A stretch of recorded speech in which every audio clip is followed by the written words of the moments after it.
Alright, today I'm going to give you guys a detailed look at this Bandai Tamashii Nation figure, and it is their movie realization line. And this is Boba Fett.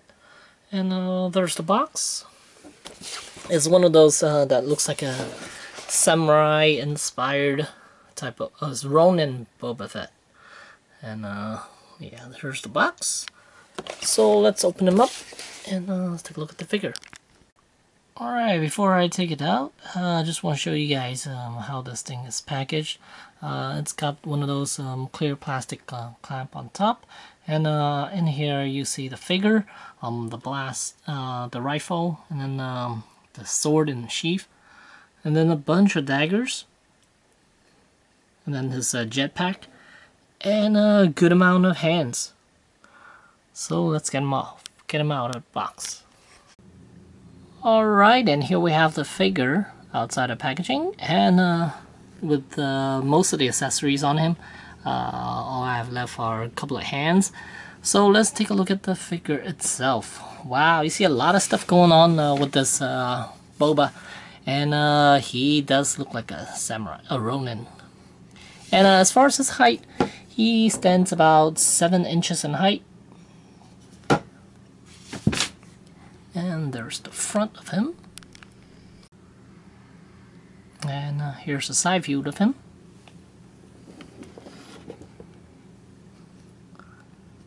And the back view. And the other side. So let's get a closer look. Let's take a look at that helmet. And it's got that skirt thing going on the back here, which is nice. See that he has that what is that, the targeting system on the top, and it can flip down, and like so it can come down, and there are these really cool shoulder pads.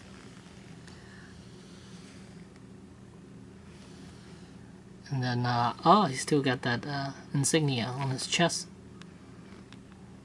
And there's his armor. It's got a bullet hole there. And also on the helmet, it does have that dent on top of his forehead, which is nice. And going down, see the belt, skirt. And these attachments are now daggers. Mainly daggers, except for this last piece. I'm not sure what that piece is, but it clamps onto his shin guard piece. And then his feet there, really cool looking. And then here's his rifle, awesome, and his gauntlet. And let's take a look at that jetpack. And it is painted with a metallic paint. Very awesome looking.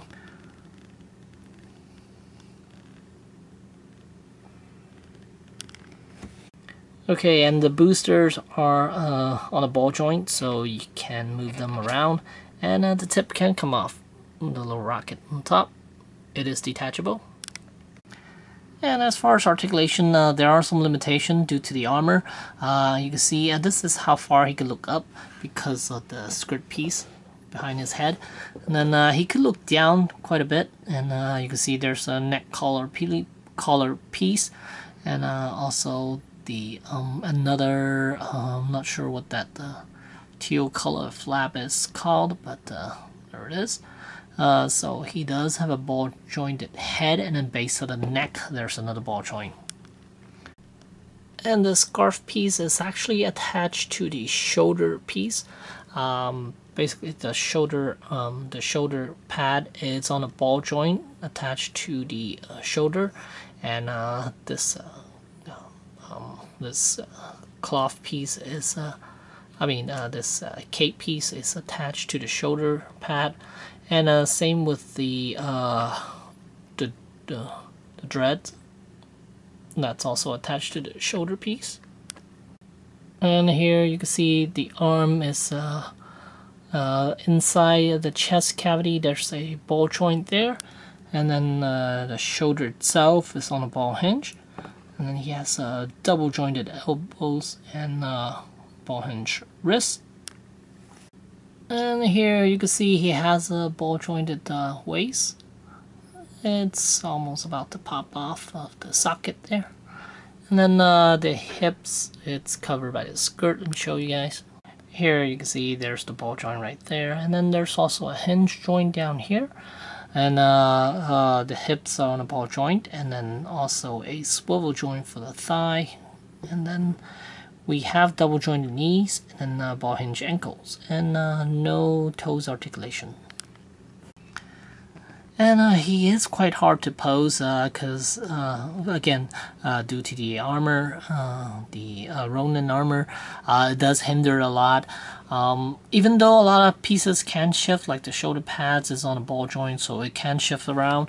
But you see a lot of stuff is sticking out. Like the cape here is sticking out, and then the sheath, it's also sticking out. But if you remove some of those pieces, I'm sure you would get them to do a greater range of motion as far as posability. And the skirt doesn't really impede with the articulation because it is a softer plastic piece, and there are a lot of gaps in between, so you should be able to pose with him at ease. And here, got him on a pose holding a sword. The sword is kind of short, but he can hold it with two hands. But I find myself very annoyed by all the pieces that are sticking out, like the backpack. I find myself taking that off, and the sheath taking that off before I start posing this guy, because it does block it quite a bit. And then once I get the pose correctly, then I put the backpack and the sheath back on. So yeah, at the end of the day, I do really enjoy this figure. There's a lot to look at with this figure, because you can see a lot of intricate details on this armor, and it is Star Wars, and I do like my Star Wars figure, and I have the Vader and the Stormtrooper to go with this guy, so that's a nice looking set there. And but I do find it quite a bit annoying to pose him because of all the stuff that are on him. So overall, I do recommend this, and but it is quite pricey. This is I believe it's I got it through AmiAmi, and I believe it was about $100 or so. But in the US, I think it might be a little bit more, maybe 120 or somewhere around there. But yeah, it is quite a cool-looking figure, and if you are collecting this line, then this would be one that you must get. So there you go. There's the Boba Fett, the Ronin Boba Fett from Tamashii Nation, and this is their movie realization series. And there you go. Thanks for watching.